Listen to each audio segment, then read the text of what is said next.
Kathleen update, isa sa mga ninang, si Kathleen Bernardo, sa binyag ni Baby Maria, anak nila Matt Rambo, at i-feature sila ni Dr. Ivy. Ang mga nakasama ni Catherine dyan sa group picture, si Papa P, Piolo Pascual, si Cersei LK, at marami pang iba. Ayan ang ganap ni Catherine. Samantalang si Aden, ang ganap naman niya ay sa bagong endorsement shoot niya. Nag-shoot siya dyan sa studio ni Catherine, yun no, abangan yan, bagong endorsement ni Aden. Tapos IG story ni Ate Tien ni Catherine. Sabi, ito na naman ang legendary boat ni Eduardo. Ngayon, nanonood sila ng Pulang Araw.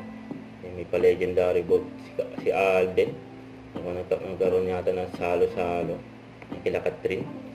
Ito po, 73 cinemas, pwede nang bumili ng ticket ng movie ni Lola Bagets. Saka sa Ayala, 4. Grabe, 2 months pa lang.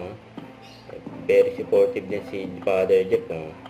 Nirepost pa nga yung ni Lola Bagets. Huwag kalimutan mag-subscribe, click ang notification bell for more update. Ito po ang Nature Reaction Vlog. Bye guys, thank you for watching.